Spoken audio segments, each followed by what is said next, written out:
Are you sick and tired of setting goals and never reaching them? Or if you do reach them, not having them stick around for too long? If so, this video is for you.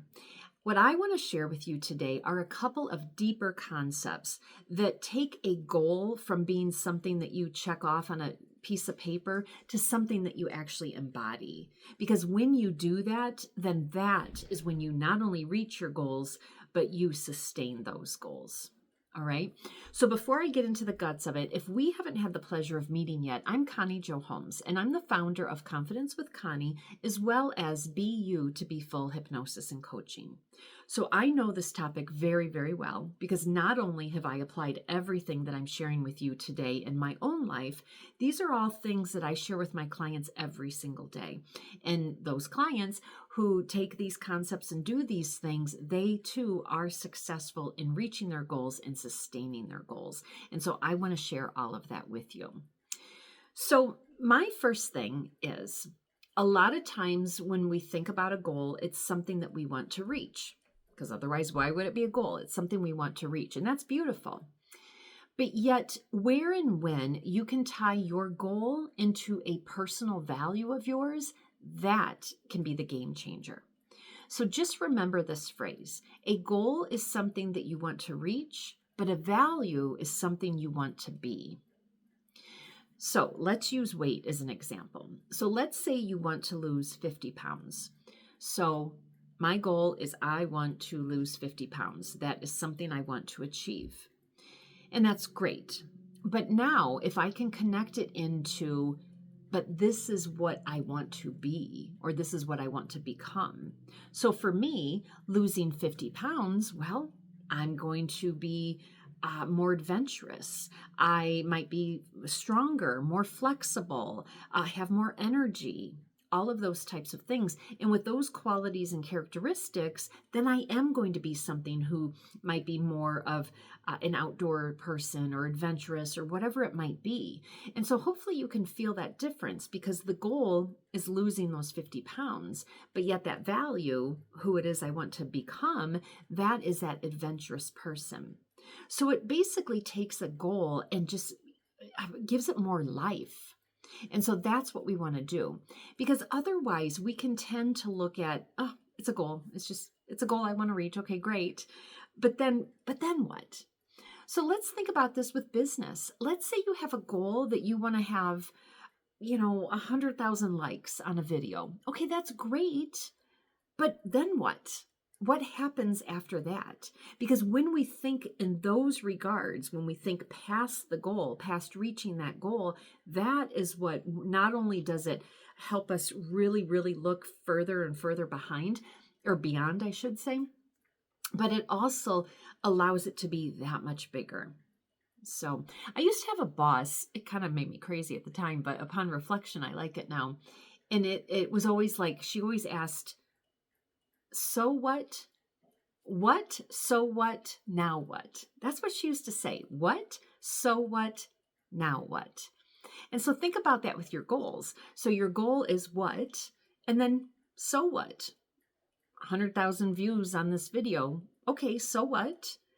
But then once I get that, then what? So think about that with the goals that you are holding. So another thing, so that's concept number one, to tie your goal to a value, because that goal is something that you want to achieve, but that value is something you want to become. All right. So that gives it some longer legs, I like to say.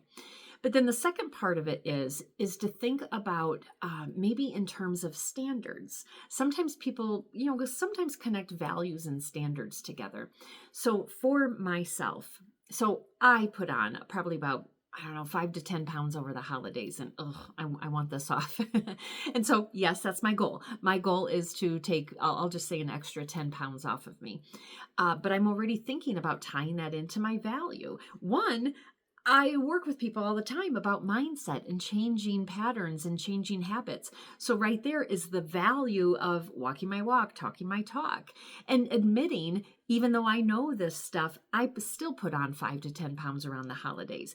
But I caught it and I know how to change it, and I'm doing that now, and I'm going to lead by example. And so tying it to that bigger picture helps me stay in my integrity. And that is connecting to a huge value of mine. But the other thing is thinking in regards to standards. So using me as an example, I am telling myself that my body has the standard that I am only going to consume whole and nutritious foods. My standards are I no longer eat processed crap. My standard is that I am going to eat fresh and nutritious foods. So that's my example. But where are places within your goals that you can start to think about standards? Because when you do that, it kind of elevates your goal that much further too.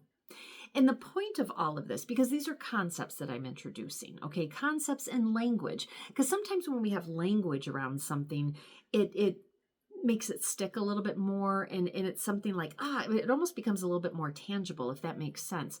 And so now we're having language to these. So these concepts, it's, tying it to a value so it can be something that you can become, not just something you check off. And then also thinking of it in terms of standards. But why this is important is so that this can be your year. Reach this stinking goal, reach it, within the milestone that you set for yourself, but then also have it be something that you forever check off. Right? How many times do we keep losing the same 10 pounds? How many times do we, maybe keep having that same financial goal? Let's just reach the dumb thing and keep it. And when we think about things in these terms, we can do that. So there is one exercise that I do with clients when I ask them why. Why is this goal important for you? And the why is very important. But I also like to ask my clients, who are you going to become on the other side of this goal? Because I always like to say that the why drives you, but the who is what sustains you. And I really like that language. I think that can be something that we can hang on to as well. So I am committed this year. I have a Live Out Loud series. And what it is it starts with these YouTube videos, but then monthly I do have webinars. And what it's doing is it's taking these topics and it's doing a deeper dive, a little bit more of a workshop type of format. And so if this is something that interests you, please look in the description box below so you can go on my website and find the latest and greatest information about it to find out what the next webinar is going to be, what the topic is going to be. And as always, if I can help you with anything, because I am a certified hypnotherapist, a master life coach, as well as an NLP specialist. So if I can help you to expand your mind so you can expand your life, please be sure to reach out to me. Thank you